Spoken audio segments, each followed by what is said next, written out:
What's up, everybody? I hope you're doing well. So previously I made a video about signs that you might be offering bad therapy, and I thought it might be helpful to follow up by sharing some of my own thoughts and opinions of characteristics of a good, high-quality therapist. This particular video is just going to share some of my own reflections on therapists and colleagues that I found especially helpful and what characteristics they embodied. So I'm not claiming to be, reiterating some kind of research phenomenon, though something tells me the things that I'm going to name are probably consistent with whatever research is available. Just don't quote me as the authority on evidence-based stuff here, just to be clear. So let's hop into some of those characteristics that I believe are signs of a good quality therapist. Welcome to Private Practice Skills. I'm Dr. Marie Fang, psychologist in private practice. I post videos offering tools I learned the hard way about starting and growing private practice so that you don't have to. And today we're talking about characteristics of a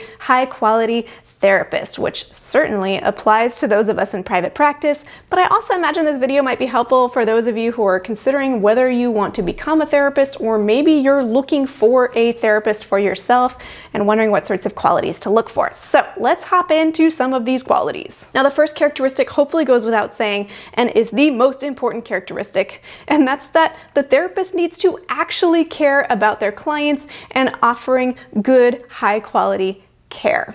Now, we know the research shows that when you survey folks across all kinds of presenting issues and theoretical orientations for the therapy they attended, the number one thing that correlated with how much they improved in therapy is how well they felt cared for by their therapist. And the best way to help our clients feel cared for is to genuinely care about them.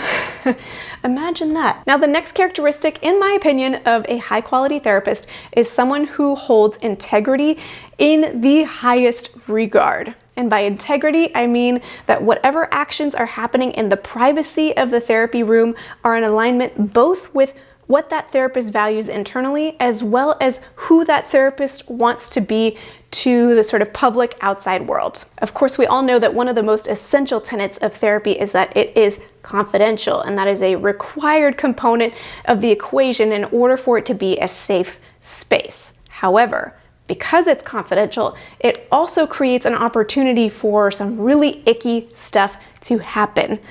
Lots of times therapists think that because nobody knows what's happening there, they can get away with doing stuff that is just absolutely unacceptable. So the highest quality therapists will make sure that their behaviors in the therapy office align with what they value the most.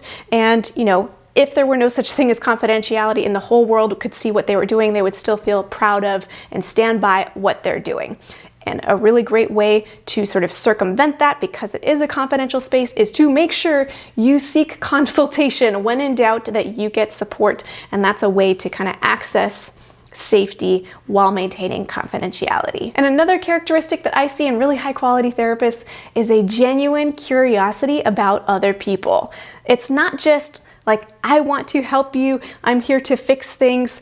It's a genuine wait, that's such an interesting story, or I want to know more. I want to hear that story. I want to hear what you've been through. Tell me more. That genuine curiosity translates in the therapy office for sure and helps clients feel cared for, like we genuinely care for them. So that one is key. And also, if you're not genuinely curious about other people and your clients, then you're probably going to get sick of your job as a therapist. Just saying. There's more nuance to it than that. If you're not feeling genuinely curious about your clients, it doesn't mean that you're not cut out to be a therapist per se. It may be that you're burned out, you're overworked, you're not working with the right population that you are genuinely curious about. So please don't extrapolate that somehow somebody who's not curious about their clients is therefore not cut out to be a therapist. But I would say that the highest quality therapists thrive in a space when they genuinely can feel curious about the clients that they work with. And the next characteristic of a high quality therapist is someone who sees themselves as a lifelong learner. And kind of by extension is someone who's teachable. My favorite therapists are always curious about learning more as far as how people work and how to become a better therapist. If you believe that you learned everything you possibly need to know about being a great therapist in your graduate training, your postgraduate training, or maybe some outside certification, then you can become stagnant over time. And the reality is there's always more research, more to learn. We grow as people and as therapists, so we can shift throughout our career to adapt to all of those things that we can learn. And the best therapists see themselves as ever teachable, lifelong learners. And there's that curiosity again. You kind of have to want to continue to learn more things. And by extension of that, another characteristic of some of my favorite therapists is humility. If you think you know everything there is to know, then you're setting yourself up to get in trouble, because there's no such thing as knowing everything there is to know. And every human is human. So we all make mistakes. We're all capable of miscommunicating, you name it. We need to practice humility in order to authentically reflect reality. Like, oh, I may have messed up, or maybe there was a way I could have done that better. When a client gives us feedback, when we're humble, then we're less likely to respond defensively, because maybe they have something really genuine that we need to think about, or something genuinely got miscommunicated, rather than I know everything and so this person is wrong.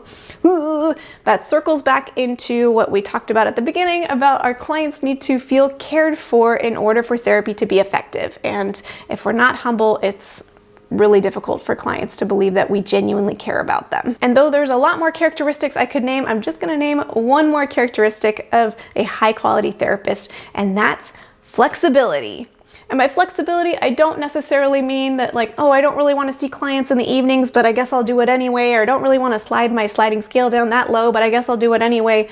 I'm not talking about poor boundaries, but I'm talking about the capacity to shift based on our clients' needs. So maybe you're a therapist who offers a certain type of therapeutic approach or something like that, but as you get to know your client, you realize maybe they're needing something a little bit different. So you're flexible enough to adjust, maybe learn more if you need to. Sometimes it does look like referring out, but there has to be some flexibility in order to best care for your clients. Because again, if you care about what's best for your clients rather than asserting your own agenda, then it may look like shifting from what you initially thought or what you typically do, that sort of thing. So I think those are all the characteristics I'm going to name in this video, even though there's a long list of characteristics of good quality therapists, but these are some that I just personally see popping up over and over again. And again, they all tie back to, if you genuinely care about your client's well-being, some of these other items go along with it. Now, if you're a therapist and you're finding the items on this list are not true of you, again, I don't want you to feel like that means you're not cut out to be a therapist. It might be something about the workplace that you're in, or the population that you're working with, or maybe you just have a lot of stuff going on in your personal life. It could be any number of things, but it is a good opportunity to evaluate and say, okay, what sorts of things are causing me to maybe not embody the best therapist that I could be? What changes do I need to make in order to best care for my clients? So I hope you found this helpful, whether you're a therapist or you're looking for a therapist or whatever situation you might be in. And before we close, I'd like to thank TherapyNotes.com for sponsoring this video. TherapyNotes helps with scheduling, notes, and billing, and they have a HIPAA-secure telehealth platform, so it makes it easier to deliver those high quality services that you're trying to offer for the clients you care for. If you're interested in checking out Therapy Notes, you can get 2 months to try it for free with no commitment just by clicking the link in the description of this video. Well, I hope you enjoyed this video. Let me know in the comments what sorts of characteristics you value in a high quality therapist. And until next time, from one therapist to another, I wish you well. Let's wait for the helicopter. It's gonna pass by hopefully soon. Oh gosh, it's getting louder. Can you hear that?